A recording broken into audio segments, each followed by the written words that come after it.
저희는 여기에 어떤 식으로 배합을 하는지 지금부터 잘 보시고 따라 하시면 됩니다.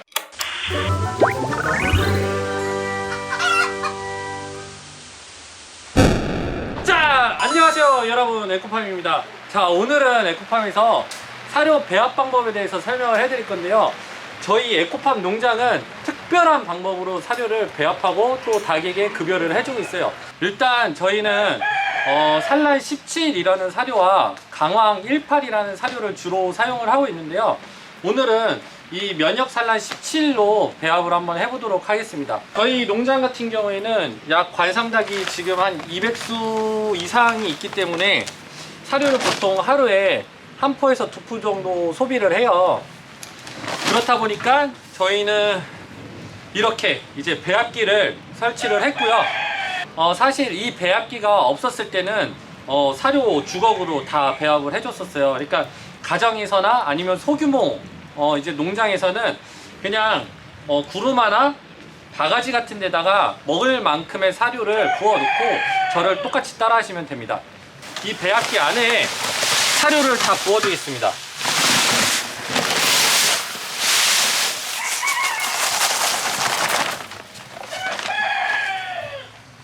요즘은 또 계절적으로 봄이다 보니까 산란율이 아주 높습니다. 그래서 저희는 조단백질 함량이 가급적 16%에서 17% 정도 나오는 산란 사료를 사용을 하고 있어요.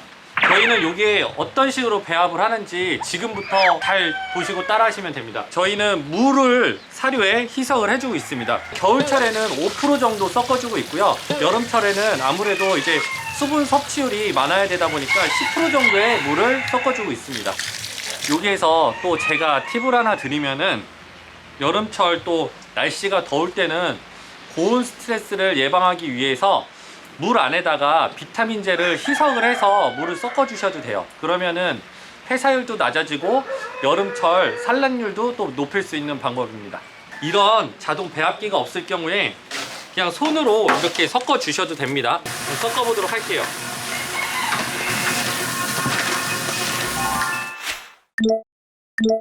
희석 전에 사료와 비교를 해보신다고 하셨을 때 보시면은 사료의 색깔과 이제 가루들이 많이 적어졌죠. 아무래도 물과 배합이 되다 보니까 이 가루 같은 경우에도 지금 이렇게 다 뭉치는 현상으로 이렇게 보이실 텐데, 사료에 물을 섞어주는 이유는 딱 세 가지입니다. 소화율을 높이기 위해, 사료 섭취율을 좋게 하기 위해, 그리고 사료의 허실을 좀 적게 하기 위해서 물을 섞어주고 있는데요, 아무래도 가루가 이제 이렇게 뭉치다 보니까 사료의 허실이 적습니다. 그 이유는 이제 닭 같은 경우에는 옥수수만 먼저 골라 먹는 습성이 있어요. 그렇다 보니까 가루들이 많이 남는데, 가루에 사실 많은 영양소들이 함축되어 있어요. 그래서 사료를 주실 때는 항상 가루를 다 먹을 때까지는 기다려 주셔야 돼요. 근데 이렇게 물을 섞어 주시면은 가루까지 먹는 사료 섭취 속도가 현저히 빨라집니다. 이렇게 딱딱한 곡물들이 물에 불타 보니까 사료를 섭취했을 때 소화율도 높아지고 사료 섭취율도 높아집니다. 근데 이렇게 좋은 방법이 있는데 사료 공장에서는, 사료 회사에서는 왜 수분 함량을 높이지 못할까 라고 또 생각을 하시는 분들이 계신데, 그 이유는 수분 함량이 많으면 많을수록 유통기한이 짧아집니다. 이 정도 수분 함량이면은 유통기한은 약 2에서 3일까지밖에 못 가요. 그렇기 때문에 사료에 물을 섞어주고 있습니다.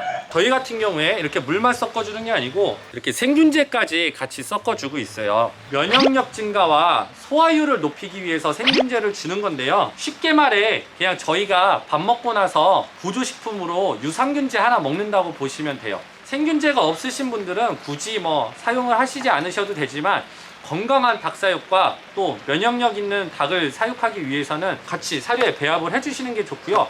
이게 어떻게 보면은 에코팜에서 닭을 가장 건강하게 키울 수 있는 방법의 노하우 중에 하나입니다. 그 다음에 일주일에 한 2번에서 3번 정도는 동해등의 가루를 같이 첨가를 해주고 있습니다. 요즘은 인터넷에서도 동해등의 가루 검색을 하시면은 쉽게 구매를 하실 수가 있어요. 이 1kg짜리 봉지를 사료 한 포에 약 3번 정도 나눠서 사용을 해주고 있고요. 아무래도 단백질 함량이 가장 높기 때문에 닭을 살찌우는 데 있어서 가장 효과적입니다. 초생추나 중추 그리고 산란을 앞둔 닭에게 가장 좋은 영양소라고 볼 수가 있어요. 하지만 산란닭들한테 이렇게 단백질 함량이 높은 사료를 주기적으로 공급할 경우에는 산란율이 또 떨어질 수가 있으니 주의해 주셔야 되고요. 자, 그러면은 동해등의 가루를 이 배합기에다가 또 일부 또 희석을 해보겠습니다. 첨가를 좀 할게요. 3분의 1 정도만 이렇게 뿌려주고요. 자, 배합기를 다시 한번 돌려가지고 배합을 하겠습니다. 많은 분들이 이 영상을 보시고서 저희와 함께 관상닭을 건강하게 또 키우실 수 있으면 좋겠습니다. 지금까지 또 에코팜 영상 시청해 주셔서 감사하고요. 다음에 더 좋은 영상으로 찾아뵙겠습니다. 그럼 저는 또 이만 가보겠습니다. 안녕.